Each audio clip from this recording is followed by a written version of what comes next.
think she was. I think you are in the wrong room. I'm going to leave, go back to the main, and have him put me in the right room. Good idea. Hello, everyone. You Good know, morning. you know where the leave room button is, correct? I do. Okay, I do. Excellent. Thank you. Not that we don't want you with us, but No probably worries. better to go facilitate your group. Probably.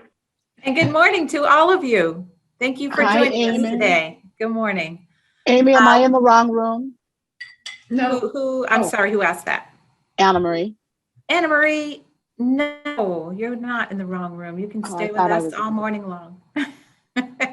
I think if for some reason James checks and decides he might need to move you, we'll cross that bridge when we get to it. How about that?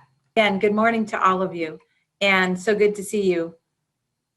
And they're figuring that out. Okay, so in front of us, we have about 25 minutes or so together for this first conversation.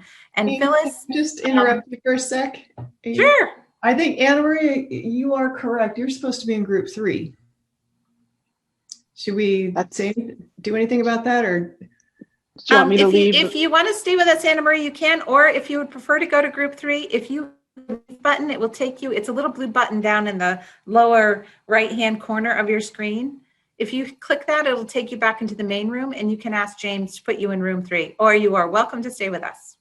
Yeah. I would love to stay with you all. I believe there was some intentionality on the assignment, so I'm going to leave. And if they kick me out of the other group, I'll be back. We'll welcome you back with open arms. That's right. Absolutely. All right. She may come back. You never see what happens. James is pretty good at moving people around, so I'm sure he will fix that up for Anna Marie. So again, welcome to our first breakout discussion group. And we are, as we promised, going to focus our time on our vision, our mission, and our values. So I'm going to give you a few minutes now just to take a look at that document again and to think about those current statements that we have that guide our work at the commission. And so I will keep my eye on the time. I'll give us about 2 or 3 minutes. So really we can have a fuller discussion for about 20. So why don't we just take a few minutes to get ourselves centered. And if anyone needs support in finding their materials, just let us know. And Amy, when we come back, let's do a quick round of introductions. Yes. So Michael knows who we are, and we can briefly meet him as well. That's great. And then he can tell us about the picture behind him too. Yeah, I know about it. Okay.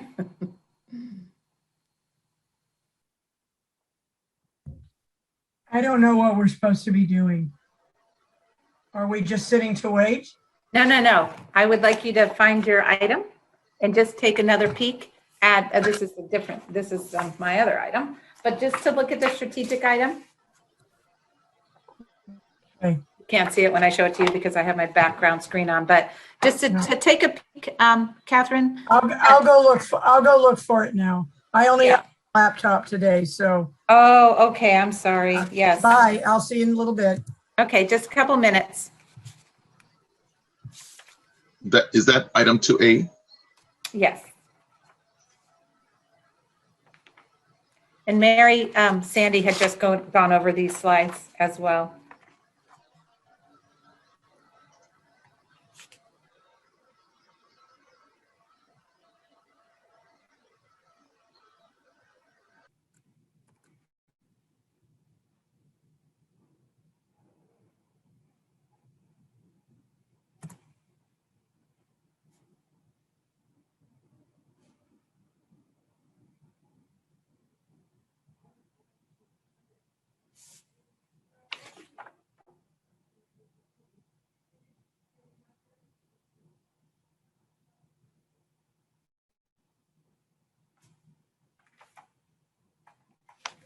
All right, so when I step back in, are we ready to start our discussion? Did you have enough time? Yes, I'm seeing some nodding heads. Great. And Phyllis, are you ready? All right, do you want to bring up our 2 questions? I hope you can see the chat. I did type the vision and the mission statement in there just in case you didn't find it. And we can certainly review our values as well when we need to. But let's just start with the mission, the vision statement, sorry. And our vision statement is that all of California's students, preschool through 12, are inspired and prepared to achieve their highest potential by well-prepared and exceptionally qualified educators. So if we start with that first, we have two questions to discuss together. And the first is, how well does our mission and vision and values, how do they reflect the mission's perspective? And then what, if anything, is no longer current? So maybe if we break it down to the three, we'll start just commentary on vision, if anything has struck you, and then mission, and then our values. So I want to just open the floor to discussion. Please just unmute yourself and jump in with your thoughts this morning. Amy, I'm just wondering, I see the value of seeing the notes, but while we're having our discussion, I think it's helpful for me anyways, to see everybody's faces as we're sitting in a small room having a discussion. So we can just, Phyllis, if you don't mind, to unshare, and then you'll take your notes and we can come back and see if we want to add to them or something. But yeah, it is more personal, Tina, for us to all see each other. So if you are with us, if you don't mind just to turn your camera on, that's also very helpful. So I could start just by modeling what we might want to do, since I've had a little more time to look at these things. So so when I look at the vision, one thing that strikes me is perhaps having some language in there that has to do with children's well-being, mental, social, emotional well-being, and safety. Yeah, so any comments on that? How about any of the others in our group? Any comments, those of you on the commission, about Tina's comment about whether? I agree with Tina, and I think it's important to remember that we educate the whole child. Yeah, I would endorse that, and I don't even know you, Michael. This is Kate. As an early childhood educator, we are dedicated to educating the whole child, which is, in fact, a bit of a shift. If we're including preschool, really, that's essential. But also, Tina's mentioning it for preschool through 12th grade, and that's a big lift and a broad, not only a broader concept, but very different to apply than academic standards only. Yeah. I like the term, I like whole child. 10 years ago, when we were first doing this, we weren't thinking that way, but everybody has, I think, a good sense, a better sense now of what we mean when we talk about educating a whole child. How about others? Bonnie? Yeah, Commissioner Platt? Thank you. And Bonnie's fine. Okay. As I was thinking about this, one of the things that struck me was that in the vision, I don't see anything about ongoing conduct. And in our last session, it struck some of us that the public didn't seem to have as much a focus or awareness of the work that the commission has to do on discipline. And but then as I was looking at all of these things together, I can see things, and I know we're talking about the vision and not the mission and the other parts yet, but there is at least some addressing of ongoing conduct or discipline. And I'm not sure I love the word discipline, but I'm thinking of the safety of the whole child and include, just children feeling included and safe, and ongoing conduct of educators, I think, might be part of that. And I'm really struggling to come up with how to articulate that, but practice or conduct or something, because right now the vision just to me implies that it's just about getting educators to start. But once they start, then I think our vision kind of drops off, if that makes sense. And when we get over to our values, we do have one that approaches the concept. So we may want to also bring this back up again at that time. Let's go ahead and move on, unless anyone else wants to jump in around vision, and take a look at mission real quick. We'll do each one and then come back really and talk about all of them, if that's okay. So is there anything particular we wanted to put into our notes in relation to our mission, which is to ensure integrity, relevance, and high quality in the preparation, certification, and discipline, here it shows up a bit, of the educators who serve all of California's diverse students? Any additional ideas there? Well, in the again, in the interest of, I don't want to be a one-note band here, but if we're going to include preschool, we need to make sure that that high quality in preparation certification is equitable and inclusive. Because right now, the child development teaching permit is not considered a credential at all. So the certification is bifurcated, and has been for a long time. Mhm. And I think that needs to be addressed. And I think we're working towards addressing it, but I want to be sure that that's clear. And Phyllis is our note taker, and Phyllis is dedicating so much of her time and energy just to this topic. So I know she will put it in bold in our notes. Good. Any other comments on mission, or we could move ahead and take a peek at values? I don't want to rush us, but I know we don't have a ton of time here. So.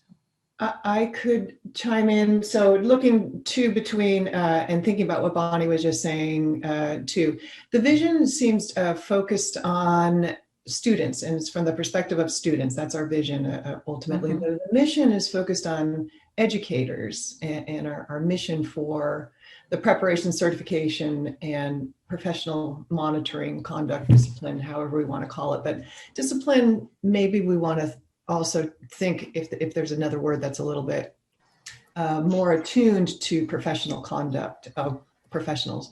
But the other thing I wanted to just say about this stuff, it's from the perspective of what we want to ensure for our educators. I think we also want to ensure for our educators that they have access to the profession, that we are looking at ensuring that everyone has opportunity to become teachers if they qualify, and we want to be sure that we are looking at our work to allow I guess we always want to ensure that we are providing opportunities for the teachers that our students need. We want to be diversifying our teaching force. We want it to match better our students. We want equitable opportunities and diversity for our educators, just like we want to be sure we're paying attention to that for our students. I'd like to add also that I would like to see something about nurturing teacher leadership and professional growth, because it shouldn't just be an entry point. It should be ongoing support throughout the continuum. I agree. I think this is one thing that we have talked about for a very long time. I've talked about thought about my entire career. We don't have good career ladders for teachers who want to stay in classrooms. We're getting a little bit better, but I think that's a good place for us to move in terms of our thinking on the commission. Yes, and regretfully, the California Early Childhood Mentor Program, which encouraged that, was just canceled. Not by the CTC, but by the state. Yeah. How about others that haven't chimed in yet? Anything you would like to be adding? And move on then and look specifically at our value statements. We have 5 particular statements. We recognize and promote excellence in the preparation and practice of California's workforce, value and promote equity, quality, inclusiveness, and diversity in standards, programs, practices, people, and the workplace. We dedicate and commit to the education and welfare of California's diverse students. We value the voices, ideas, and understanding of educators, parents, students, our partners, stakeholders, and employees. And finally, it's the spirit of innovation that enables us to transform our vision into reality. Any other comments? And I guess at the very end of this discussion, we'll make sure we all say hello to each other and introduce ourselves, because we didn't skip that step, but I just remembered it. But just in general, overall, other comments that we can pull together. And please, if one of you would be willing to be our presenter, please be thinking about that as well. We have about 12 minutes left together.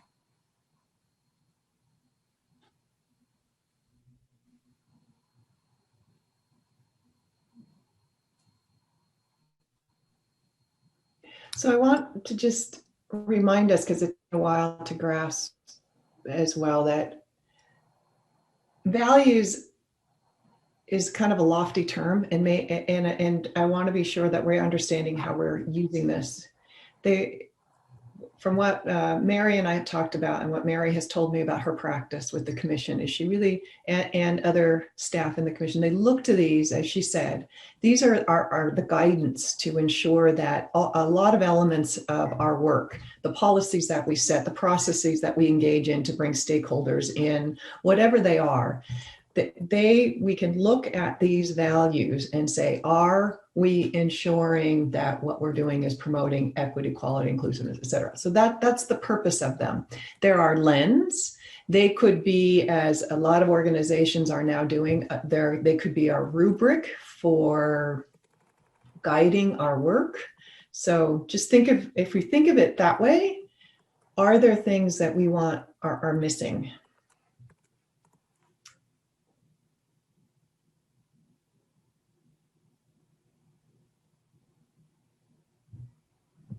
Or that we want to be sure is strengthened, perhaps. Mm-hmm. Yeah, we have our two key questions, and one of them, remember, is what would we add, if anything, to these statements? I don't know Bring something to add, Yeah, but what go I ahead. would say is that the inclusion of parents and families in that valuing the voice, ideas, and understanding is absolutely key. Again, I'm going to sound a little early childhood education, but we have two clients, the child and the family. We'll be in the child's educational world, and yet we're looking at the development of the whole person, the whole child. We have to be inclusive of the family, and that's complicated. But I'm glad it's there, and I would endorse it to stay there. And Bonnie, I saw your hand up. Well, my comment wasn't so much what needs to be added, but just reaffirming one of the things, like in A, that it's preparation and practice. And I think I like the word practice better than discipline earlier, just because, again, I think it just speaks to, I don't know, it's a more positive looking term. I have a question though in B. I understand the equity, inclusiveness, and diversity. The word quality there, to me, I am kind of grappling with why that word is in B. It seems like that A covered that. And I'm wondering if there's another, if someone, I don't know, am I the only one that sees quality there? To me, it almost dilutes the equity, inclusiveness, and diversity, unless there's something about quality that I'm missing why it should be in that statement, I guess.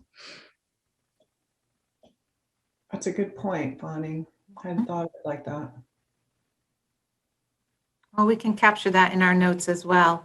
Mm-hmm. Maybe we should just flash up the notes real quick, Phyllis, just for a second, so we can kind of see how, as you're capturing our thinking and discussion here this morning. Well, while she's doing that, I'll go back to D, when Kate mentioned that the word we value the voices, ideas, and understandings. I wonder if we need a stronger word than value. If we need something like we use the voices, or we incorporate something that says we're not just valuing them. Yeah, that's a good point. We can make a note about that word in D, the word value there, if there's a stronger verb that we can use. Mm-hmm. So it's more action oriented, we're not just appreciating it, right? We're actually enacting it, right, bringing it into our practices. Yeah. Good point. All very good. So just again, as you're thinking, as we've had a chance here, and we do wish, we always wish we had more time, and I know it may feel a little rushed. We're getting our brains warmed up for our next time to be together in the next breakout session. We will all be together, but just again, across the vision, as Tina pointed out, which kind of really focuses on our students and children, that we work with. And always remember too, in our world of special ed, we work with even young adults up to the age of 22. So really it's infant through 22 that we need to be thinking about in our language. And then in mission, looking at what our educators are doing, and then our value statements, as Tina also has pointed out. We want to enact these. We want to bring these into our practices at the commission. We want to use these values to guide our work always when we set policy and think through how we interact with our stakeholders and support our educator preparation programs and our candidates as they want to come into this wonderful profession of education, teaching, and learning and support. So as your note taker, can I ask a question? Please, Phyllis, jump in. So I very much appreciate it. You'll notice that what I've done is I've kind of put a characterizing sentence at the very end of each of the 3 sections. So the mission, I heard you say that it was primarily focused on teachers or educators. I heard you say that the vision was primarily focused on students, but I didn't hear a corresponding statement for values. Can you characterize that, or do you want to characterize that in the same way you did the other 2 sections or concepts? Well, I'm not sure that I'll chime in and just say I think the values are different. The values are now what's guiding our work. Okay, I can work with that. Thank you. And I've just thought of something I think I would like to add to our values. And it has something, and I don't know where it goes, but it has something to do with we seek to learn about whatever it is that we are setting policy on.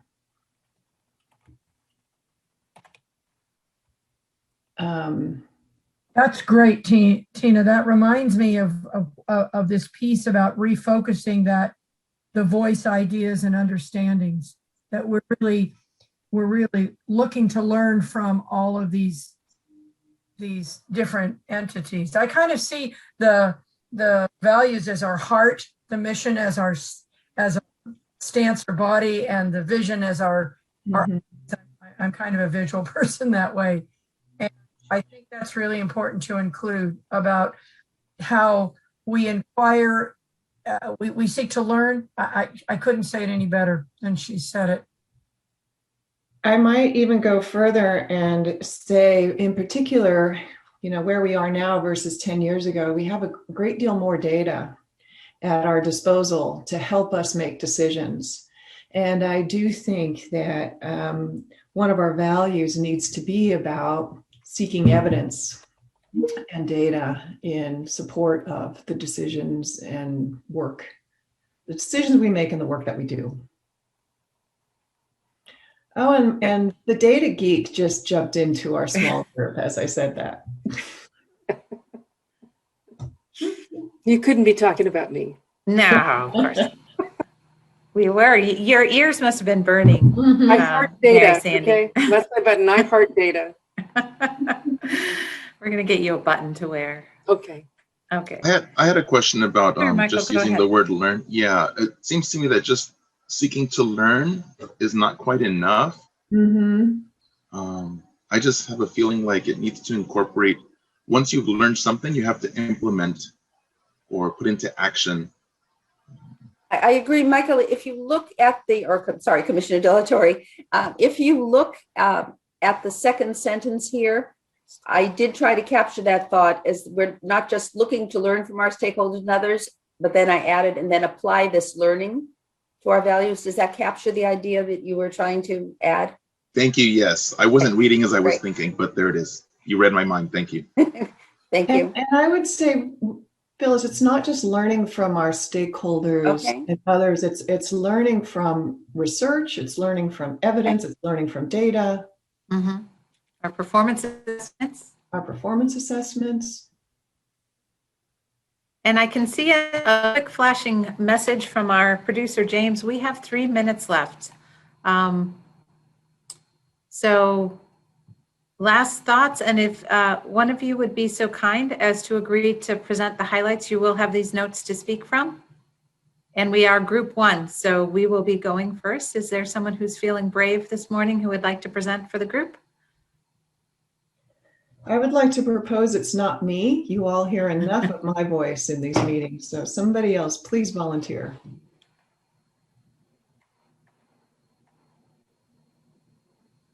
Well, you think about that for a minute. While we do that, let's, Phyllis, if you don't mind to stop sharing, we'll go back. We were negligent in giving you all a chance to quickly say good morning to each other. So let's just start with Commissioner Klatt. Would you just say good morning real quick, and we'll go around the group, and then we will come back together in the next breakout, but just so we all know each other. All right. So do you want more than just a good morning and a good morning and your name and you're a commissioner and maybe how long you've been with the commission? Sure. I'm Bonnie Klatt. Gosh, I think this is around year 7-ish, maybe, with the commission. I teach high school English, and I'm from kind of the area here. I'm from Northern California, currently in Colfax, Sacramento area. Just a heads up, if we run out of time, we'll pick this back up when we get back together. But let's move on. You, Kate? Commissioner Brown? Hi, I'm Kate Williams-Brown. I am the Early Childhood Education, as you probably already guessed, Education Special Ed Coordinator at Skyline Community College in the Bay Area. So I am the California Community College Commissioner, and that's my focus.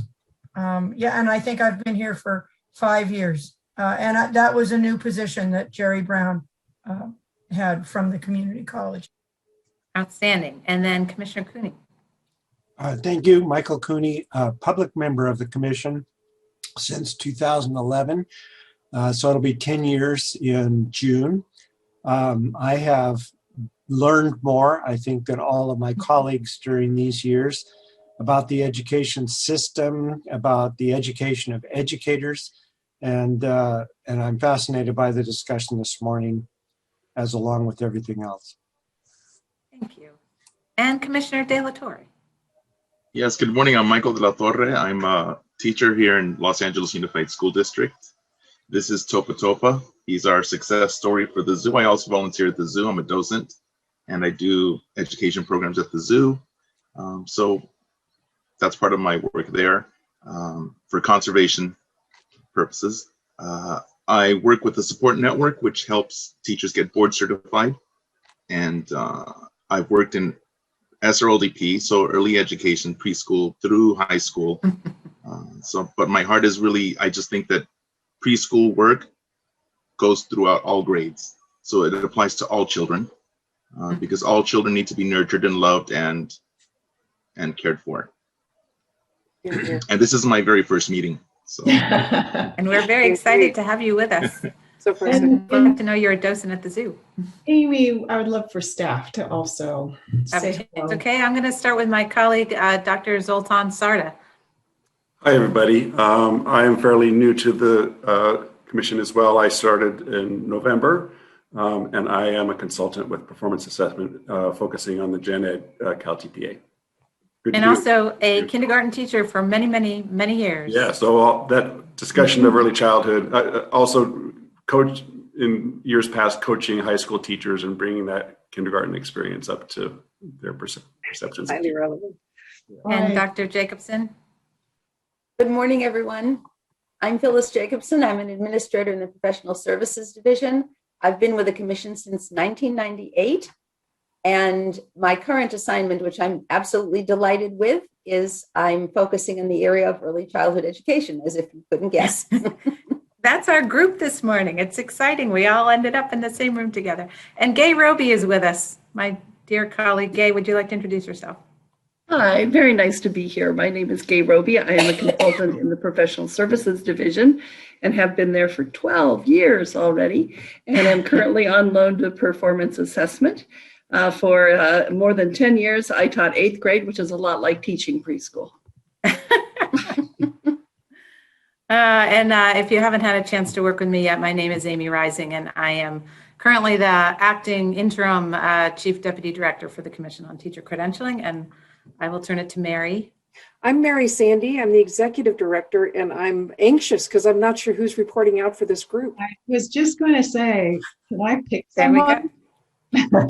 We've given you lots of good thinking time. Somebody feeling brave? Mind being our share out person?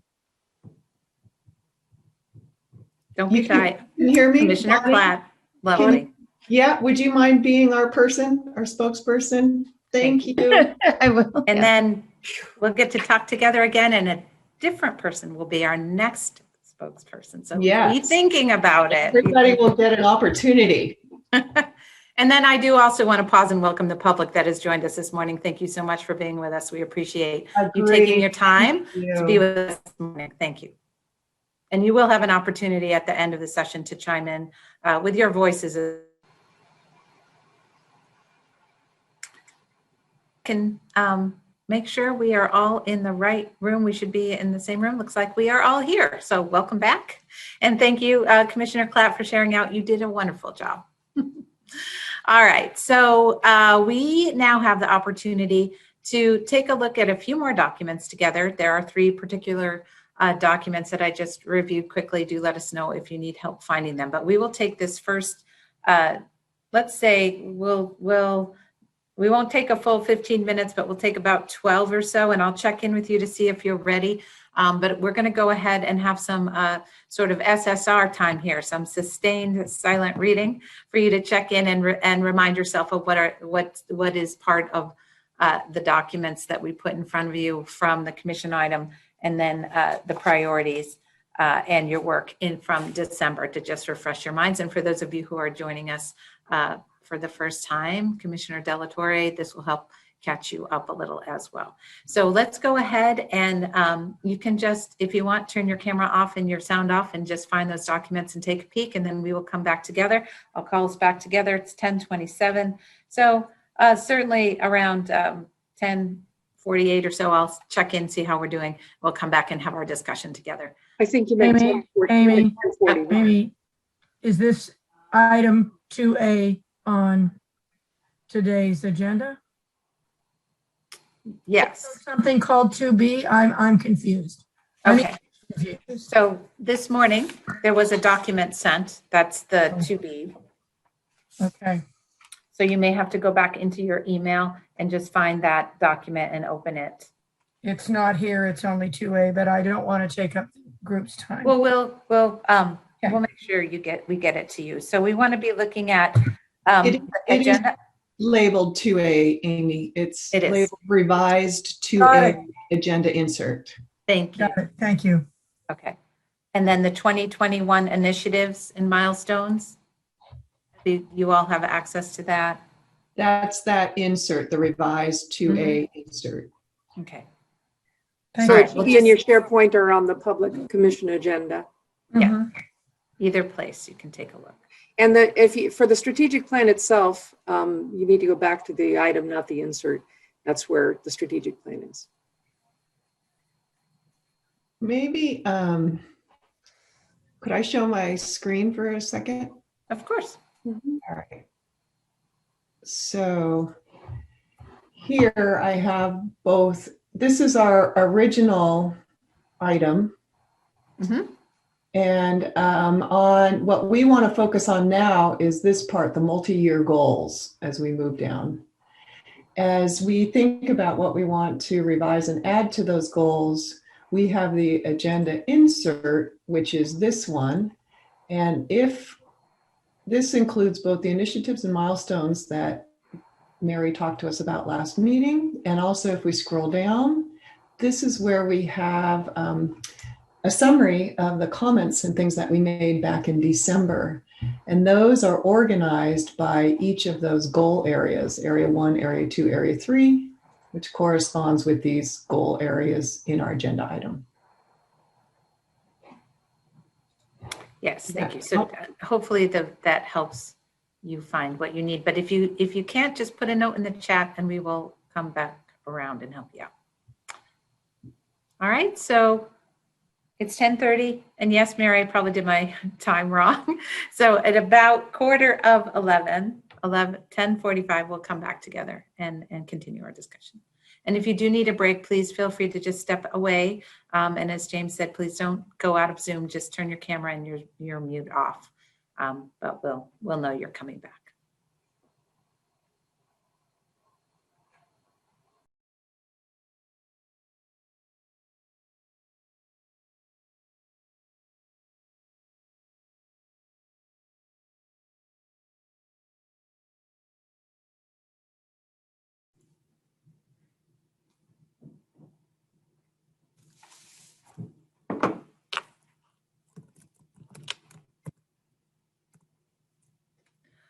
All right, I'm just going to check back in. I don't want to startle anyone, but are you ready to have, yeah?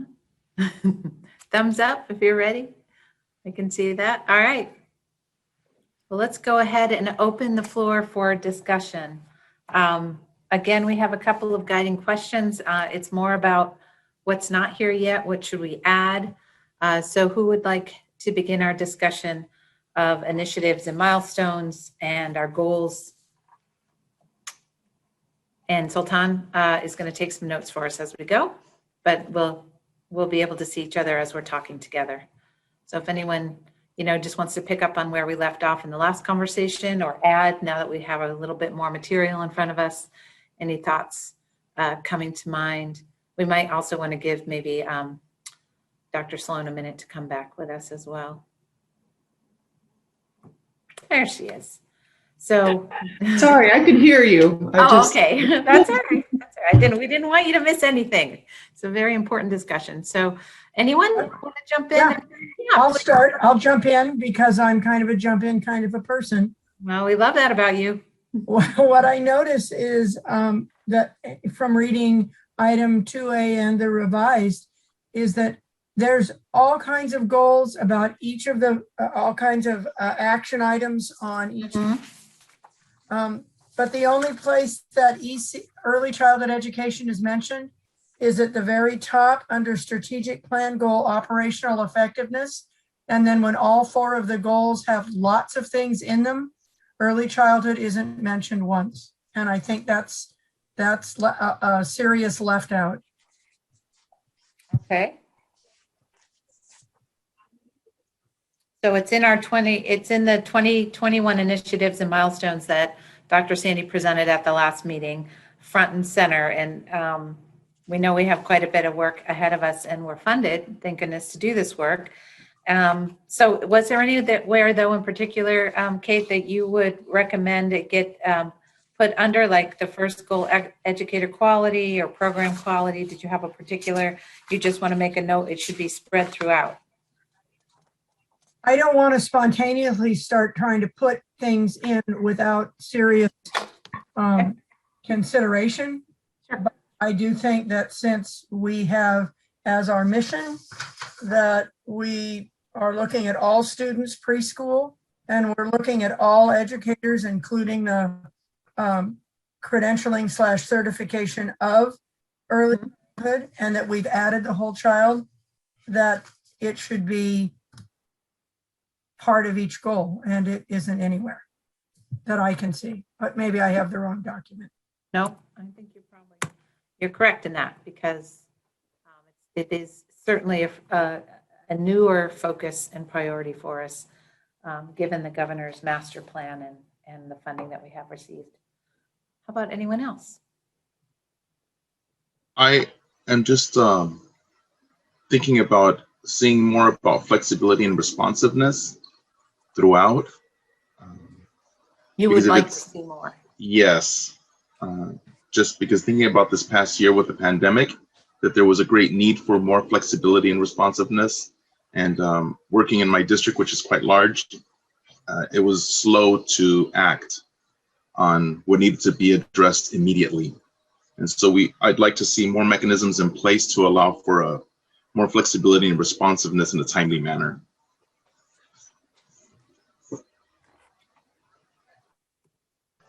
All right. Got that. Sultan, just jump in if you need anybody to repeat anything. And certainly, right, none of us probably could have predicted this last year. It's just been surreal almost. And we've done what we could to be responsive, but I think Commissioner De La Torre, you're absolutely right. How can we learn from this year, and how can we take that flexibility forward so that we can be better prepared for the next time we need to support our schools, districts, county offices of education, our educator preparation programs, so that together as a community of learners and educators, we're ready to support the children that are experiencing and the families this kind of pandemic firsthand. So thank you for that. I do want to say on that note, and Michael, I don't mean to just be talking just to you, but the institutions of higher education came to the commission quickly, and the staff asking for flexibility around particularly the clinical practice aspects of teacher preparation. And the commission was quite, and CTC was quite descriptive and articulate about offering flexibility right away. And that was really helpful as someone who's in one of the institutions of higher education. But, and at the same time, I think what Michael's talking about is how to get that out to the places that Amy and Michael are describing. Because it sounds like that maybe didn't happen. Yeah. So to just reflect back and see if I heard what you shared, Commissioner Brown, that it's about also looking at our communications strategies and how are we ensuring that when we are at the state level offering flexibility, that actually everyone who needs to know about it has the opportunity to know about it and to know about it quickly and efficiently, and to have that set up, that communications tree or whatever. Certainly in our performance assessment work, I can tell you that we put a lot of new supports in place, from office hours to webinars to posting all of our webinars on our YouTube channel, et cetera, to try and offer that. And yet, you know, week after week, month after month, we had the opportunity to talk with educators that had yet to know that these flexibilities existed. So it's quite a challenge in the scale that we work in. So very good point that communications needs to really be revisited and thought about how we can be most efficient and quick in our response. If I can add that communication be two-way, so that not only is it coming down from the CTC to the teachers in the districts, but also going back up from teachers in districts to the CTC, because in this particular instance, there were issues with even teacher credentialing programs where they required video recordings. And I know that our district prohibited any recording of sessions when students were present for FERPA requirements. And so it needed to be communication going both ways of why it was being prohibited in our district, which impacted quite a number of teacher candidates. I think this is speaking to a bigger issue that might be one of the positive things that have come out of this horrendous last year, and that is under the shared responsibility of educator preparation. And if I look at under goal area 2, program quality and accountability, I'm looking at page 3 of our agenda item right now. Under C, we do have something there, which is about the shared responsibility among members of the education profession for educator preparation and lifelong development. But I think this kind of speaks to something that Bonnie said about an earlier piece, that maybe the crux and the importance of this statement is getting lost in all of the words that are in this statement. That maybe what we really are wanting to try to figure out better, and have had to figure out for a long time, is there's certain things that the commission has mandate over, but boy, do we need to be working more closely with other state agencies and our school districts to figure a lot of these things out. And nothing brought that home more than the pandemic.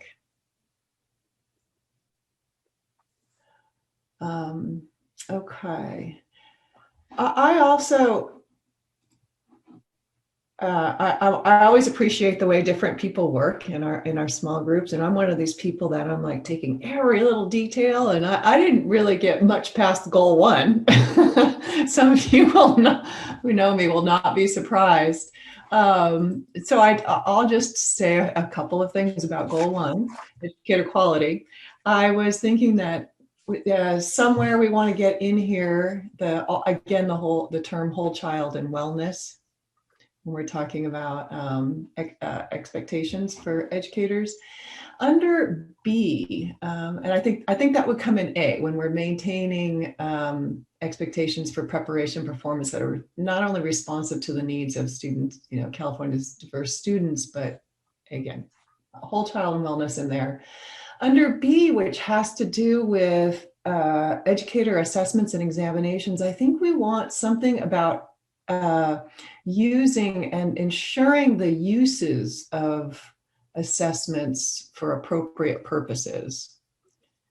Right now, it's focused on developing and maintaining and creating good assessments, but I think we need something else in there about using them appropriately. The other thing I'm thinking of is, instead of a focus right now, it sort of separates.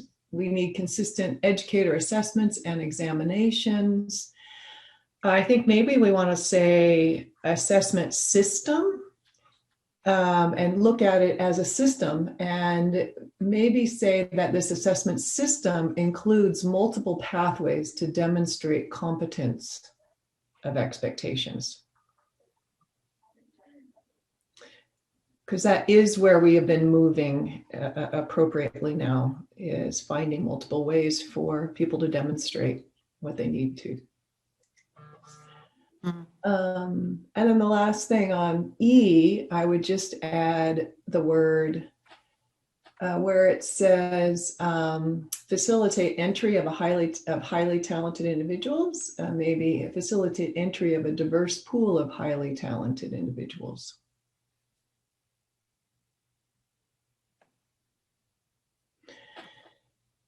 Anyways, I was going to get further. I can catch up, so whatever you all start saying, I'll chime in. Can I just ask a quick process question? Of course. I'm wondering now if I was looking at the right document, because I'm not sure my numbering is lining up with what Dina was just referencing. Is it the revised 2A? That's what I thought. I'm in the same boat. Yeah, okay, so I think what was probably should be clear, I had the two documents side by side, the strategic plan that had our original multi-year goals in them, and then the revised insert 2A, which had our comments that we made last time organized under those goal areas. Gotcha. And so the idea being then that our original goals need it's our opportunity now to bring in new ideas. Okay, thank you for QA. Yeah. I'm still confused. I'll just bumble along this morning. Thank you. Are you sure, Kate? All I have is the revised one. Okay, do you have the original? When I look at the original insert, now the only email I'm getting is the one that's called revised. So it's not in an email. It's the original posted agenda. I know. That's what I mean from what I've gotten from Kaiju. So I'll just keep listening. Yeah. Well, one in the group. Maybe it would be helpful to just kind of go. We have the 4 goals. Maybe just to pause on each goal and see if there's some additional. It's a little hard to juggle 3 documents, and we apologize for that, but. Zoom is always challenging when you have to work with materials. We can't just hand it to you, and I do apologize about that. But the first goal around educator quality had underneath it performance assessment and testing and credentialing and grants and funded programs. And then that's kind of what we've been talking through a bit now. And then goal 2 is program quality and accountability. And when we're looking at the priorities statements, and then goal 3 is about communication, stakeholder engagement, and goal 4 comes back to operational effectiveness. So we were kind of talking first about educator quality, right, Tina? Am I? Yeah. Yeah. So were there any other kind of comments? Also in Appendix B, you see where some of the notes from last time in December, we talked about issues that you all raised around educator quality. For example, 1A says support recruitment of teachers of color. That's the document, Bonnie, and that you and Kate are looking at, correct? Yes, that was the one I was in, I think. Yeah, so that's fine. So if we just continue for a minute here and think about educator quality, goal area 1, educator quality, and there was a section on recruitment, a section on revisiting testing, and then looking at commission practices, exploring performance assessment as it enhances educator quality, collection and use of data. So let's see if this works. On those topics. I just pasted goal 1 in the chat. There we go. There we go. So that's the original goal 1. It also appears, Kate, Bonnie sent a link to the agenda item. I see it. Okay, so if we start, so that's the goal that I was just adding to my 2 cents. Yep. Educator quality. Yeah. I have a comment, and it's kind of from the chart on the revised, the appendix B under 1. It was for J, item 1J, about it was about extending induction to 3 years. And then the second question was, what about specific training for mentors and coaches? And to me, those I think are 2 separate but related things, perhaps, because even if we didn't extend it to 3 years, I think addressing the specific training for mentors and coaches is really important. And to me, it linked a little bit. I get the difference, but with D, item D in the same list about creating teacher leader certification, and it says that's outside mandate. I'm wondering, is it also, is it within our mandate, or at least adjacent? If we are training mentors and coaches, can we do anything about certifying or authorizing in that area? So it's a little different than teacher leaders. So if that's outside our mandate, is the other one inside our mandate? So those were some questions I had about. Those are really good questions, because the whole issue of induction is so seriously, needs to be seriously looked at. We know that in early childhood education, you don't have any induction. And now we don't have any mentor coaching. But in elementary and in the K-12 world, which is great, there's this idea of 2-year induction, and many people from the commission and who have come to the commission say 2 years is not enough for one to master the work. So that's the 3-year piece. But the piece about mentors and coaching is the other side of it. And if that other side isn't developed, then it doesn't matter how many years of induction you talk about, people aren't getting it. So I think it's important that we find out, is that part of our mandate? If we say there must be an induction program, is the commission also in charge of, and this is what it looks like? And then turning to all of the, I guess the districts and saying, and you need to pay for this and support it. Because budget, budget is policy. And I would like to add, how does that, if it does at all, connect to field work? Because many of the same people who are the induction mentors and coaches are also participating in candidates in their field work. And again, do we have any mandate around the training and authorizing or certifying of those educators? So we have some requirements in our common standards for what mentors need to be able to demonstrate and do. And they vary a little bit between our intern credential program standards and the pre-service ones. And I think that is a good place to look, because they don't need they were developed in a different way. And I think it's a good thing to relook at what we say about this. I think there's a couple of different things that you have brought up. This, for one, all of these comments that are on this table are just sort of word for word. People were just brainstorming last time, and they're just sort of put in this chart. So some of it it's for our use, to take the ideas and then later we'll word and put in. So that's one thing. The second thing, though, when somebody says create teacher leader certification, and that being outside of our mandate, the certification there is a thing that we have approached a couple of times that we might want to explore again, and that's the issue of micro-credentialing. That it may be that we want, I think I would agree that we want to have stronger requirements for for the people who are mentoring our new educators in their practice. And in one way, not only of requiring and creating standards that require certain things, but recognizing people's experience and expertise. And so I think those two things go hand in hand. We have some standards, we can check on things in accreditation and ensure they're being met. But do we also want to be supportive of the continuing, again, a career ladder kind of a piece for educators as they move into mentorship? And I would just add too, in our induction programs and our clear programs, for example, for our administrative services candidates, they're called CASC. And I know, Gay, you're on here. You can jump in if you want to explain this a little more. But in those programs, they also have standards that they must meet.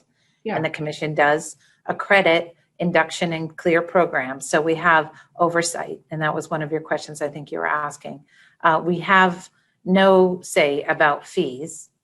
That's just not something that we can manage other than, giving good advice. But we definitely have standards around induction programs and expectations for how quickly a candidate is welcomed into a program, and then how quickly they need to be assigned to a mentor or coach.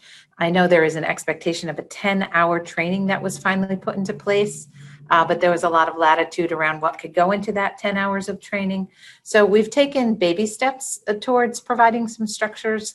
In the past, when I was with the commission the first time, and we had funding that we gave to programs that helped alleviate those costs. And because we were giving them funding, they had to meet certain expectations that the commission was able to set. So we had a little bit more oversight and guidance in those years, about 15 years ago or so. And then things shifted a bit, and a lot more local control came into play, and monies came out of being a line item into the bigger pot. And then folks at the local level had a lot of opportunity to think about the uses of those dollars, right? Gay, I'm seeing you come in, you may want to add.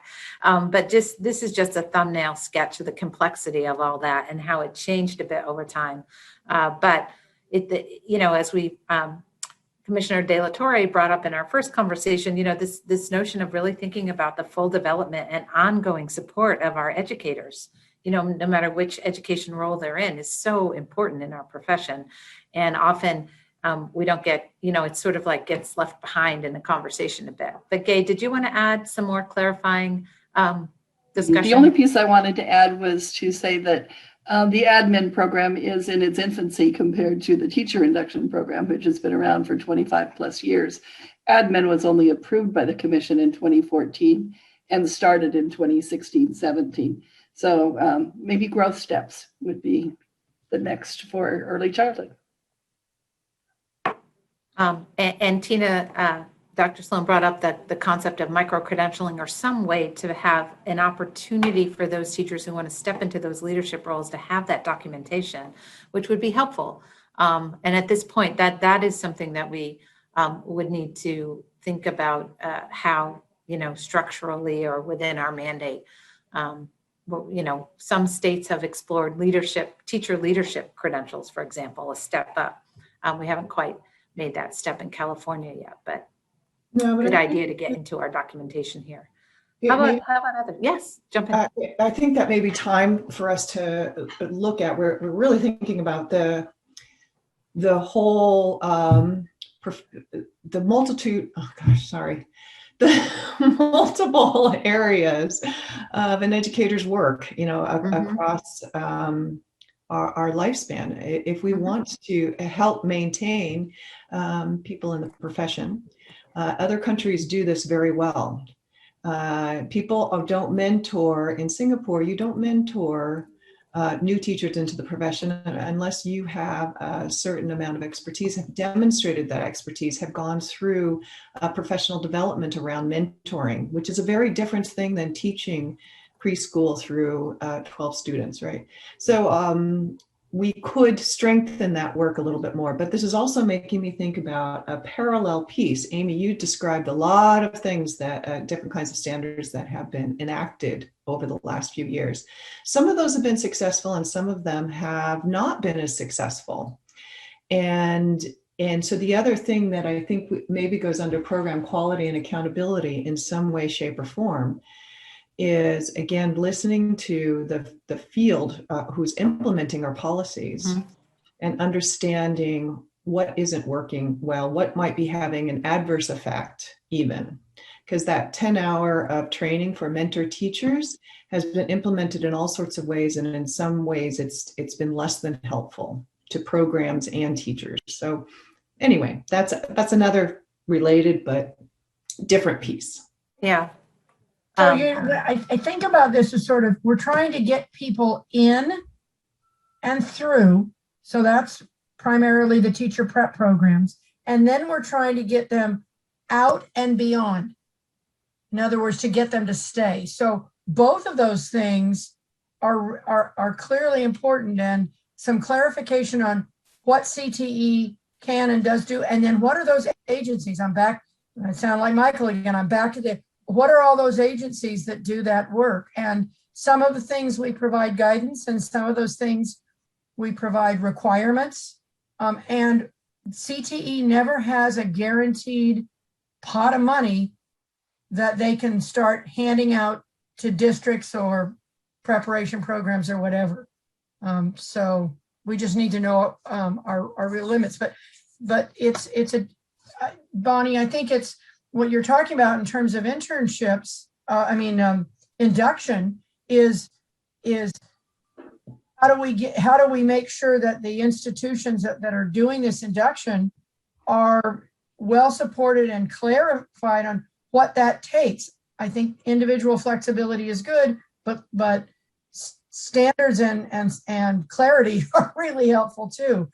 This piece over here we've talked about access, and we've talked about preparation, and we're actually expanding our notion of what it takes to teach well. So that's going to have to go in both places. Okay, you can tell I use my hands a lot when I express, so I'll step aside. If I can add to that, I'm just thinking about how we service our teachers in our district. And I know that we use our board certified teachers, which California has quite a few national board certified teachers. And in our district, we use them as the mentors. So that's not the only criteria, but that is one of the criteria of who can and should mentor newer teachers.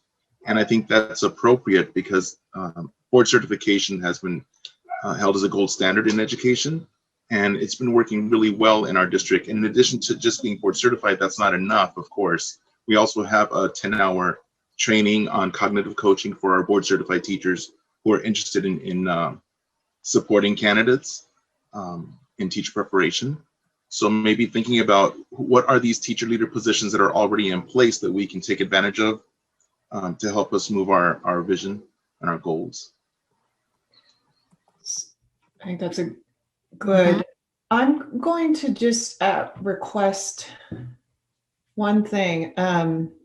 Michael Cooney, I want to come to you in a few minutes after I put in my 2 more cents, because I want to maybe go down to operational effectiveness and think about our committees of credential work and our work in closed session and make sure we talk about that too. But one thing I want to just say before we leave the discussion on educator quality and program quality and accountability is really making very explicit that we expect our educators to engage in practice that promotes social and racial justice, and that our programs and what we also promote about the programs for preparation of educators are doing the same thing, that they're promoting equitable practice, that they're promoting access to all new educators who are coming into them, that the educators are feeling included, they belong. It's preparation for them, that we are paying attention to social and racial justice for our educators, for our new educators, for our students, for our schools. So anyway, that is just a lot more explicit. Tina, if I can add to that as well, I think that also requires looking at different groups of people differently. So I know that I actively worked on increasing my diversity among my facilitators. And for the past few years, in our district, we've had the highest number of teachers of color who have become board certified teachers. And in fact, for the past couple of years, more teachers of colors in LAUSD became board certified than non.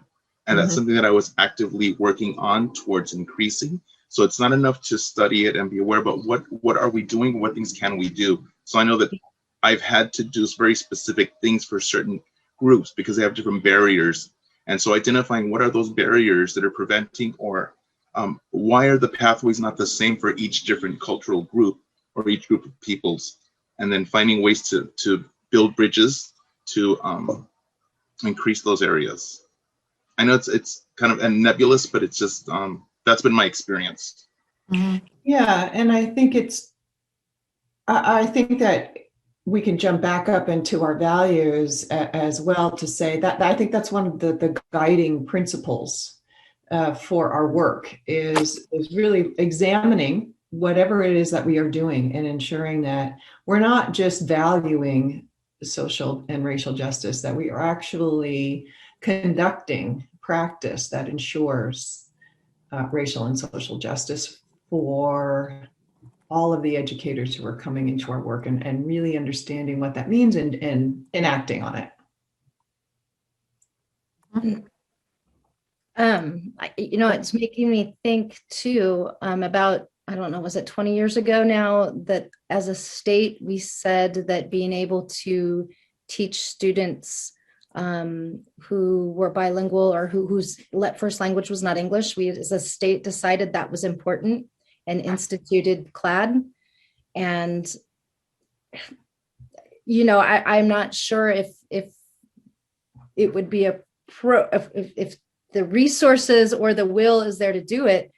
But when Tina was talking, it made me think that, well, is there some sort of comparable, like as a state where we say this is important enough that teachers who have already gone through programs and didn't get, because I think in our new programs, we have control over that. What we don't always have control over are teachers who already have their credential and it's been cleared. But 20 years ago or so, we said it didn't matter. You still had to go back and get that training if you didn't have it. And I might regret saying that out loud. I don't know, but just leave it there. Yeah, and we can come back and talk a little bit about that too.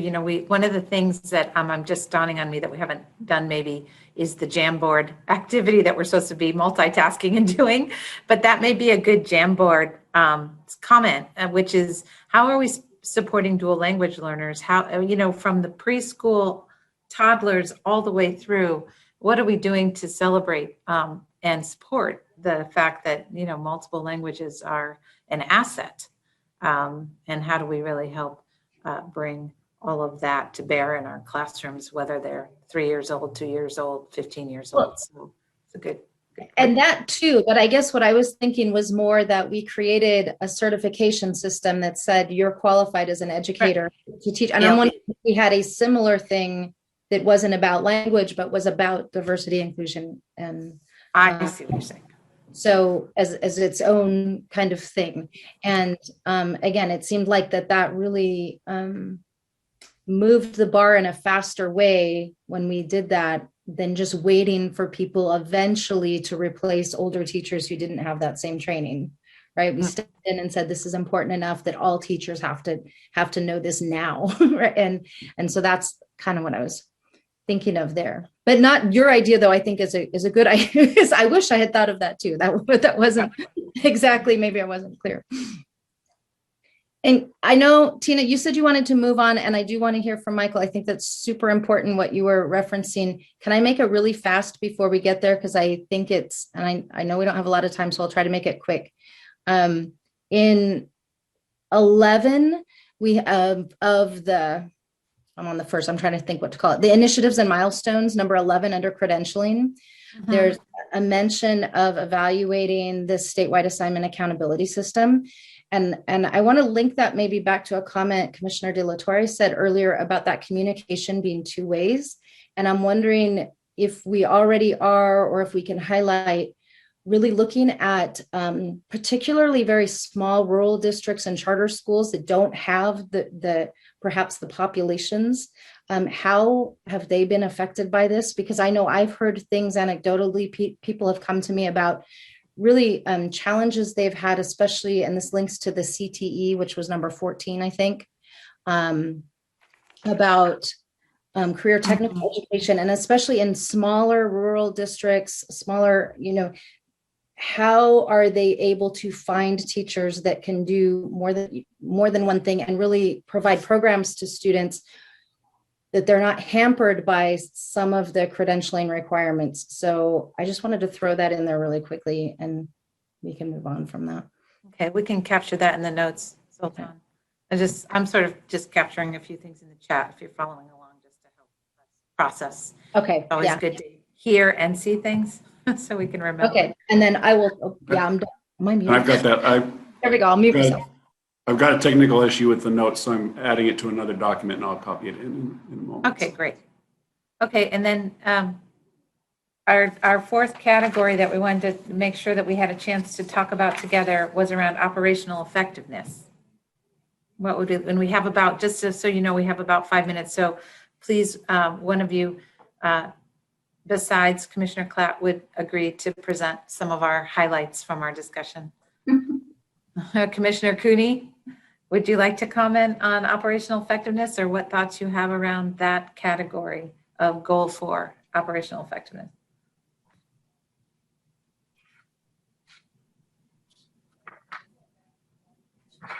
There you go. I think there's a good argument that the commission right now has some operational ineffectiveness in terms of its discipline proceedings. And, it's often relegated to the back room, but fully half of our responsibilities to the educator population has to do with our oversight of teacher performance or problems with that. And some of those issues, which are in closed session frequently, relate to our connection with the Committee of Credentials, over which we have not only input, but certainly statutorily, we're expected to validate every single action that the committee takes with respect to individual teacher discipline. And I think what has happened, and maybe Tina, this is what you were referring to, and we haven't practiced this, have we? What I think is concerning the staff of the commission and needs to be somehow incorporated is the responsibility of the commission to review decisions of the Committee of Credentials. And if we could indicate that the commission needs to take an active role in reviewing those opinions, which affect potentially an entire career of an individual educator. So I know all of the commissioners in our group here, as well as beyond, have been concerned at times when we get a little snippet of information about what is being alleged by the committee and the state, and then we're supposed to say yay or nay. Our third choice is to send it back, and there's difficulty in that. There's a very important group of people that sees 3-4 times more cases than we do, and so consequently, I think there's dysfunction. We get too little information. We're supposed to act on it in a meaningful way, and if not, send it back. And we've experienced dysfunction in that process for several years, but it's come to a head in this past year. So how do we work that into our goals is the question. Do you have thoughts, Tina? No, I think you said that well. I think it is a critical piece of what we do, and it may be time to examine. It is time to examine the process and see whether we can make the process better.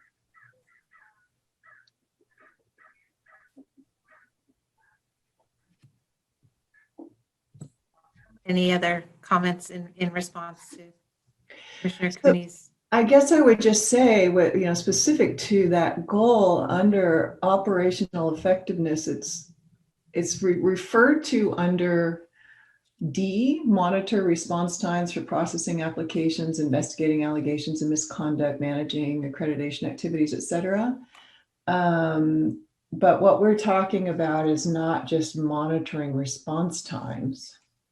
And actually, I'm not sure that this applies as well anymore for any of these activities. It's not just about monitoring response times. It's about ensuring that they're enacted well. I think the way this was written, it was a function of where we were 10 years ago after coming out of an audit and a glut of certification documents that were being held up for far too long. Mm-hmm. But now we're in a different place. Well, I know we're going to be called back soon. Are there any other high-level